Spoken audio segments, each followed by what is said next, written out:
Yo, yo, yo. Bom, pessoal, então vamos lá. Vamos voltando aqui. Hoje, para falar sobre o clima e vegetação do continente asiático, e no finalzinho também vai falar um pouco sobre a hidrografia dessa região. Tranquilos? Bom, para que a gente já entenda as características gerais do continente asiático na questão climática, a gente tem que entender que a Ásia ela está dentro das zonas polar norte, temperada norte e intertropical. Por que eu estou chamando a atenção das zonas climáticas que a Ásia faz parte? Porque a posição geográfica, que é a latitude, é um fator climático. E que isso ah, gera o que essa posição geográfica? Isso altera um dos elementos do clima, a depender da posição onde a gente esteja, onde aquela terra esteja, aquela região, aquele continente, a gente vai ter uma condição climática específica, para maior temperatura, para menor temperatura. Claro, somente a posição geográfica não é o único determinante, mas é um dos maiores fatores climáticos. Então, a distribuição espacial, ou seja, aonde está localizado o continente asiático, associado a outros fatores climáticos, como a altitude, a maritimidade, a continentalidade, as massas de ar, as correntes marítimas, tudo isso favorece as diversidades de climas e vegetações. O clima é o principal fator natural determinante para as formações vegetais, ou seja, aquela formação vegetal específica, ela acontece porque existe um clima que determina aquilo. Então a gente vai entender dentro dessa perspectiva que clima determina a vegetação. Então, para cada tipo climático, ou conjunto climático, vai existir também um conjunto de vegetações, um tipo de vegetação específica para aquele clima e assim por diante. Tranquilos? Então vamos lá. Então percebam que nesse mapa os climas está à disposição desses climas, tá? Como é que esses climas estão distribuídos pelo continente asiático? Vejam que ele está dividido entre climas quentes, os climas temperados, os climas de altitude e os climas frios. Então, nos climas quentes, equatorial, tropical úmido, tropical seco. Então, o que a gente já percebe? Que esses climas estão da metade para baixo do continente asiático. Quanto mais ao sul, maior também será a temperatura e também a incidência desses climas quentes específicos. Tendo ali o sudeste asiático, vocês podem ver aí em salmão, né, em laranjinha assim, os climas quentes e úmidos, como é o equatorial e assim por diante. Beleza? Temos os climas temperados, ou seja, aqueles climas que as temperaturas são amenas. Não são tão quentes, também não são tão frios. Normalmente, esses climas têm as estações do ano bem definidas. O clima de altitude, que o nome já fala, se é de altitude, vai ser nas regiões mais elevadas, nesse caso aí, na região da Cordilheira do Himalaia, e os climas frios, e esses climas frios, eles têm uma disposição entre o clima do extremo norte, que é o polar, e logo abaixo dele, que é o clima frio, que é um clima de transição entre essas regiões mais quentes até o extremo norte. E aqui, como eu falei para vocês, a vegetação ela é determinada pelo clima. Então percebam que cada tipo climático tem uma vegetação específica. Tá? Ele contribui, ele forma, faz com que exista uma vegetação específica. A vegetação se adapta ao clima. Então no extremo norte nós temos a região polar e fria, então nós temos vegetações características desse tipo de clima. Lá no extremo sul do continente asiático, nós temos uns climas mais quentes, uns úmidos, então vegetação quente e úmida. Outras quente e seca, vegetação adaptada a clima quente e a um clima também seco. Tá? Então, quando a gente coloca um mapa sobre o outro, pega um mapa de clima e coloca sobre ele um mapa, pega um mapa de vegetação e coloca sobre ele um mapa de clima, vai ver que casa muito bem esses dois mapas aí. Bom, e aqui a disposição desses climas, um pouco das características desses tipos climáticos. Veja, o clima temperado, que está presente ali na China, no Japão, nas Coreias, na Coreia do Sul, Coreia do Norte, etc., é um clima que ele tem uma característica específica. Qual é a característica do clima temperado? As temperaturas são amenas, ou seja, as temperaturas elas não são tão elevadas, elas também não são tão baixas, está ali em um intermédio, e as estações do ano são bem definidas.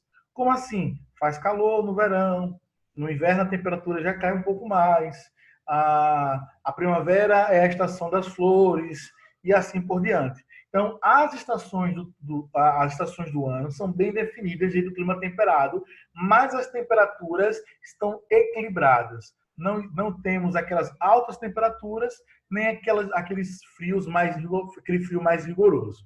No clima frio, que predomina na região norte, vejam, cuidado que lá no extremo norte nós temos o polar. Abaixo do polar, ainda também no norte da Ásia, é que nós vamos ter esse tipo de clima frio, onde os invernos eles são longos e rigorosos. Ou seja, o inverno dura mais tempo do que os outros climas aí. E quando a gente fala que ele é rigoroso, é porque ele é bem frio. Para a gente ter uma ideia, no verão, as temperaturas não ultrapassam 10 graus Celsius. Então, no verão, onde tecnicamente a temperatura dá para estar mais elevada, ela não ultrapassa os 10 graus Celsius.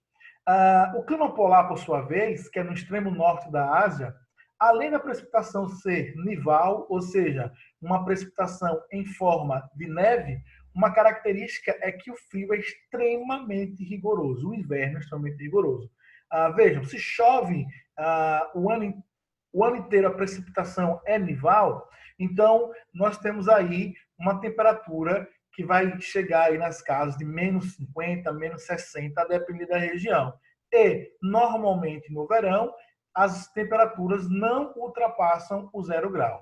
Isso é o clima polar lá do extremo norte, onde está a Rússia, a região da Sibéria. O clima subtropical, que é um clima que nós temos no Brasil, né? É um clima de transição entre um clima um pouco mais quente e um clima temperado, que é um clima de temperaturas amenas.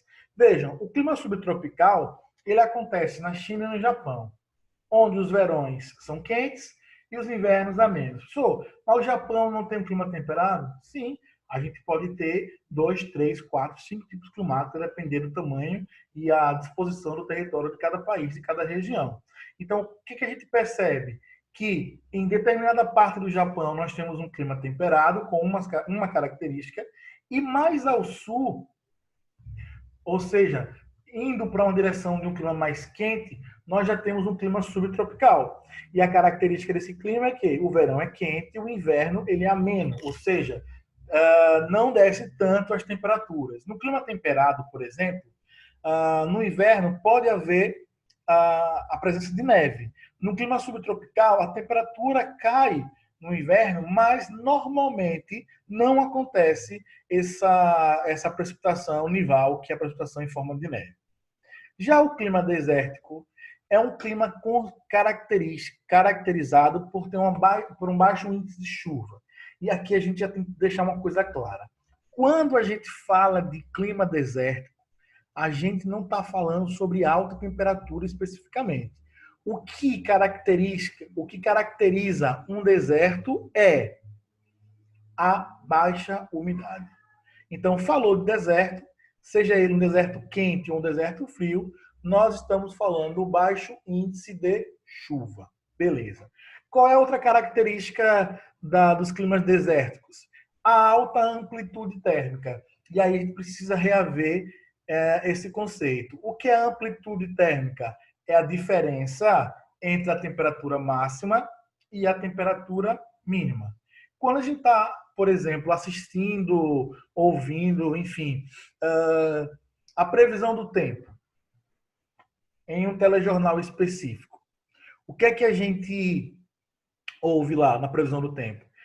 Vamos supor assim, Aracaju, máxima 28, mínima 25. O que isso significa?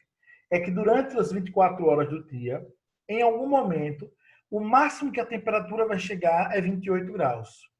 E o mínimo é 25. Provavelmente esse máximo entre meio-dia e 1 hora, provavelmente esse 25, que é o mínimo, lá no final, lá na madrugada, perto do amanhecer, em determinado momento daquele dia. Isso é amplitude térmica. Então, a característica dos climas desérticos e semidesérticos da região da Ásia é ter essa alta amplitude térmica. Ou seja, de dia, as temperaturas vão lá 35, 38, 40 e assim vai. E à noite a temperatura cai consideravelmente. Cai consideravelmente. Perto de 10, de 8 graus. E às vezes, a depender da região, cai muito mais. Vejam que a Copa de 2022, que vai ser no Catar, se tiver a Copa 2022, mas até então que vai ser no Catar, ela vai ter a sua data modificada. Normalmente a Copa do Mundo acontece ali entre junho e julho. Esse ano vai acontecer entre novembro e dezembro. Por quê? Porque entre junho e julho, que é o verão na região, lá na região norte, e a Ásia está dentro dessa área, o Catar, que é no Oriente Médio, é muito quente. E assim, as atividades, assim, os jogos, a população que fosse assistir ia sofrer um tanto quanto com as altas temperaturas. Além do que sentiriam muito essa amplitude térmica. Quente de dia, frio à noite, quente de dia, frio à noite. Então, houve até uma mudança, tá? da data da Copa do Mundo de 2022. E no caso do clima desértico da Ásia, além da baixa amplitude, além do baixo índice de chuva, o baixo índice pluviométrico, além da alta amplitude térmica, a diferença entre a máxima e a mínima, nós temos também as altas temperaturas. Então, mais uma vez, o mapa de clima, a gente vê aí lá no extremo norte, ó, mais rosinha, tá? O clima polar, abaixo dele o clima frio, e o tropical seco e desértico, que é o tropical semiárido e o tropical árido, tá? Tropical seco é o semiárido, o desértico é o tropical árido, espalhado por grande parte do continente asiático. Nós temos em algumas partes o clima temperado e subtropical. Na região da Cordilheira do Himalaia, ali em cima da Índia, entre Índia e Nepal, pegando outros países, nós temos a Cordilheira do Himalaia e os climas frios, polar e frio, que está lá no norte, extremo norte do continente asiático. E aqui, quando se fala em clima da Ásia, a gente não pode deixar de falar sobre uma condição atmosférica que ocorre nessa região, principalmente ali na região do sul e sudeste asiático. Que condição climática é essa? É o que nós chamamos de os ventos monsônicos, ou clima de monções, ou o regime das monções. O que é isso, professor? Veja, o vento ele circula pela atmosfera por determinados motivos, beleza? Então, o ar ele circula pela atmosfera por determinados motivos. Pela diferença de pressão, pela força de Coriolis, e assim por diante. Veja, uma das formas e um dos motivos que faz com que o ar se movimente, que os ventos se movimentem, é que o oceano e o continente, eles absorvem temperaturas de forma diferente. Uns, a depender da época do ano, absorvem mais calor, o outro absorve menos calor. Então, há uma diferença entre a temperatura do oceano e a temperatura do continente. Bom, e o que é que tem a ver a temperatura do oceano e continente com circulação dos ventos? Essa modificação de temperatura faz com que a região mais fria tenha uma pressão maior. A região mais fria tem uma pressão maior. Por quê? O que é pressão? É o peso do ar sobre uma superfície. Quando a região está fria, as moléculas do ar estão mais próximas umas das outras. Então, fica mais pesado. Quando está mais quente, essas moléculas estão mais espaçadas, então o ar é mais leve e a pressão ela é menor. E o que a gente sabe sobre a circulação dos ventos?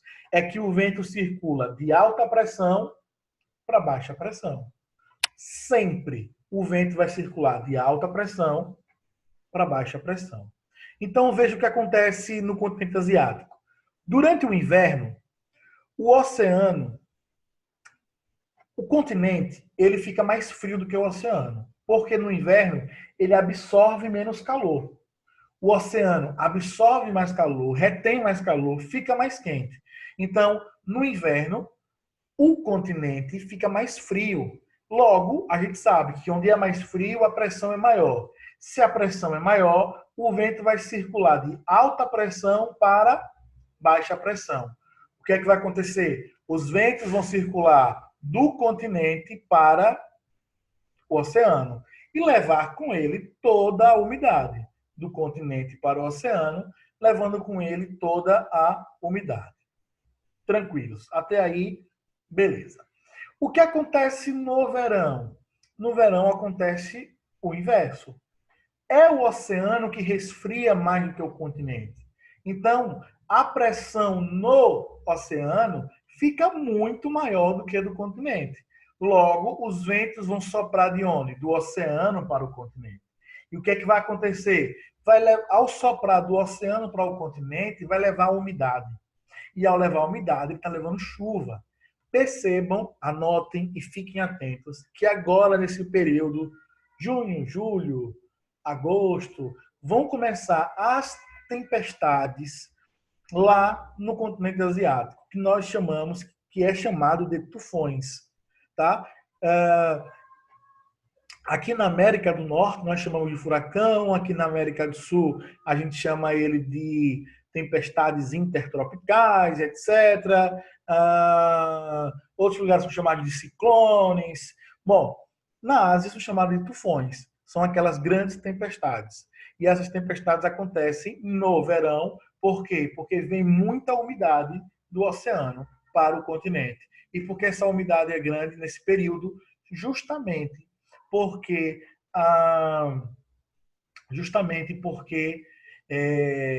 a pressão do oceano está mais alta do que a pressão do continente. Tranquilos aí? Beleza? Então, falou sobre os tipos climáticos da Ásia, não pode deixar de falar sobre o regime de monções do continente asiático. Vamos seguindo. Vamos falar agora também um pouco sobre a vegetação. Lembre-se, para cada tipo climático há uma vegetação correspondente.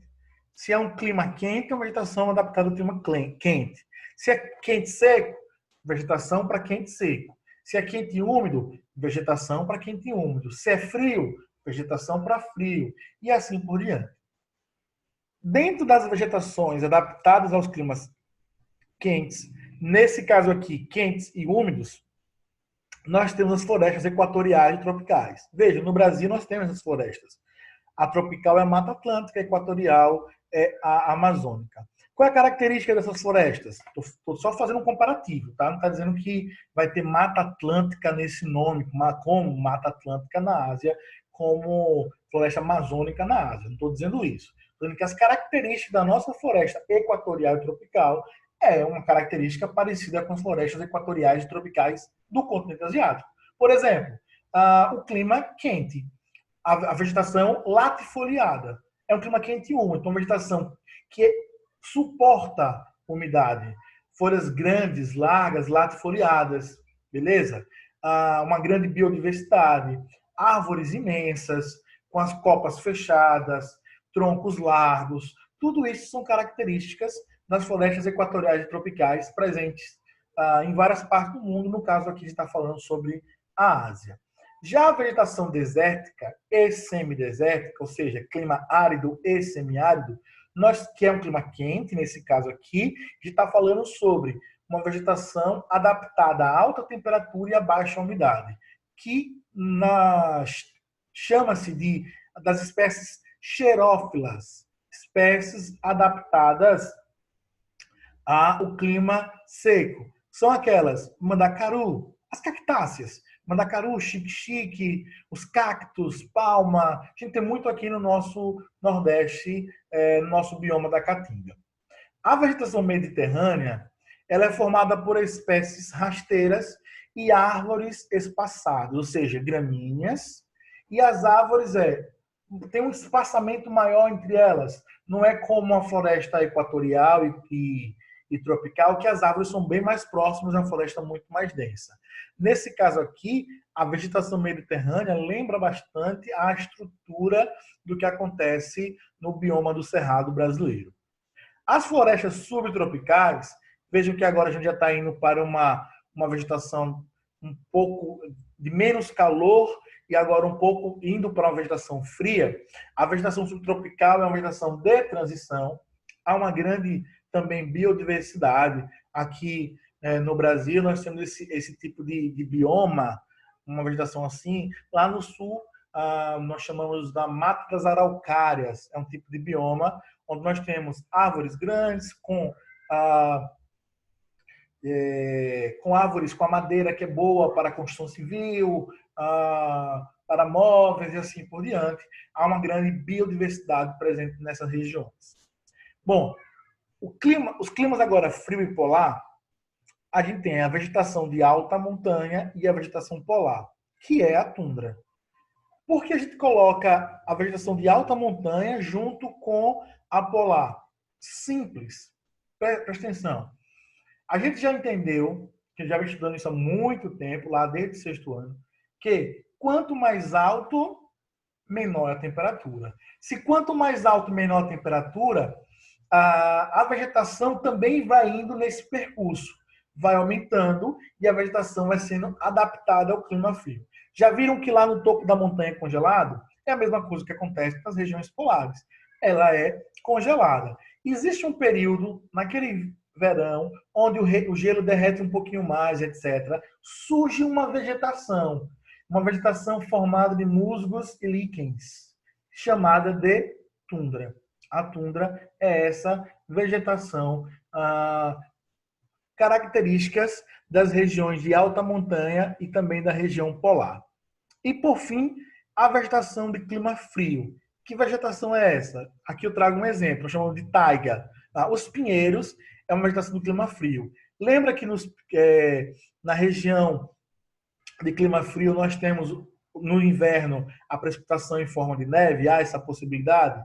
Então os pinheiros, aquelas árvores que a gente vê na árvore de Natal, né, nos filmes norte-americanos e etc., é uma vegetação, por exemplo, de folhas aciculifoliadas. Ou seja, as suas folhas em forma de agulha. Para quê? Para não reter a neve. Então, o topo também não é assim, uma forma de uma pirâmide. Olha, a neve cai e ela não retém a neve, e aí a árvore não quebra, não tomba e assim por diante. É uma adaptação da vegetação ao tipo climático especificamente. Tudo bem, galera? Tranquilos até aí? Então, essa foi a nossa característica de clima e vegetação. E para a gente finalizar, eu trago aqui rapidamente um pouco sobre a hidrografia, também de fundamental importância na Ásia. Veja por esse mapa que a hidrografia da continente asiático ele é riquíssimo, apesar de que em algumas regiões a gente vê um índice menor de rios, em quantidade de rios do que outras. Por exemplo, na região do Oriente Médio, a quantidade desses rios aí é menor. A gente sabe que ali é uma região desértica e semidesértica. E em algumas outras áreas também a gente percebe isso, por causa também dos tipos climáticos que atuam nessa região.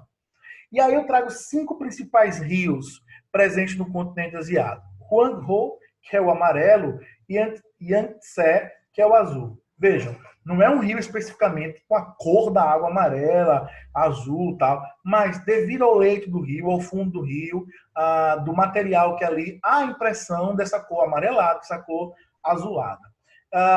Quando a gente estudou, e é importante que se vocês não assistiram ainda esse vídeo, vejam o vídeo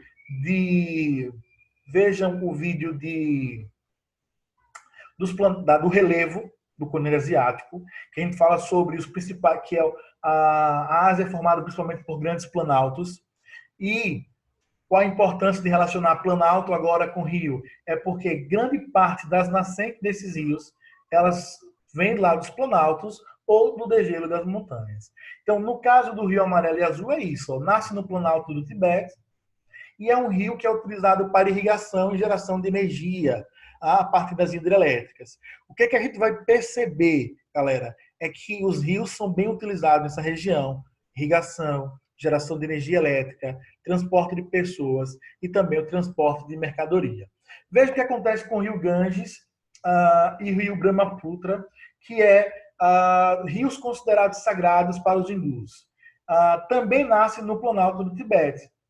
É nessas regiões, nas margens desses rios, ou pelo menos nas planícies onde esses rios correm, que há um grande densamento populacional. Ou seja, a população, grande parte da população está localizada aí nessas regiões. Por quê? Galera, entendam que o continente asiático tem nações milenares.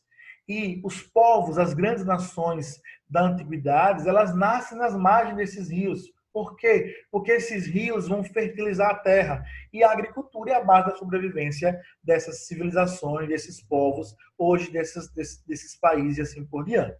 Beleza? O outro rio, Brahmaputra, as suas nascentes estão lá na Cordilheira dos Andes, então é do degelo dos Andes que nasce Brahmaputra.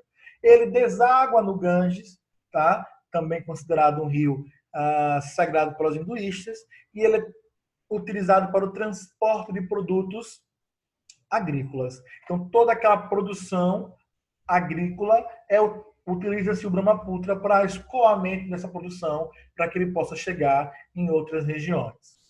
O rio Mekong, que é um dos mais extensos do mundo, lembrando que nosso rio Amazonas, ele é o maior rio do mundo em extensão e em volume d'água. Também tem a sua nascente localizada no Planalto do Tibete, e ele deságua na China meridional, ali na parte sul da China, do Mar da China, em forma de delta, em forma de triângulo. Então vem o curso do rio e ele deságua abrindo assim, ó, em forma de triângulo de delta. E o rio Indo é um grande rio, importantíssimo no Paquistão. Suas nascentes também estão lá no Planalto do Tibete, que é bem imensa, né? Corta todo o país de norte a sul até desaguar no Mar Arábico. E é de fundamental importância porque é utilizado no transporte de mercadoria, de pessoas, tendo em vista que ele corta todo o território do Paquistão, que, claro, está localizado aí no continente asiático. Tudo bem, galera? Beleza, então? Então, essa é a aula de hoje. Clima, vegetação e hidrografia do continente asiático. Tranquilos? Qualquer dúvida, anota, deixa nos comentários aqui desse vídeo. Se você estiver assistindo esse vídeo pelo YouTube, não esquece de se inscrever no canal, ativar as notificações, porque estou sempre colocando vídeos diversos que vai ajudar muito vocês aí nessa formação do conhecimento geográfico. E aí vocês vão receber sempre as notificações. Beleza? Então, no mais, é isso. Por hoje é só. Professor Daniel de Geografia. Saudações geográficas. Yo.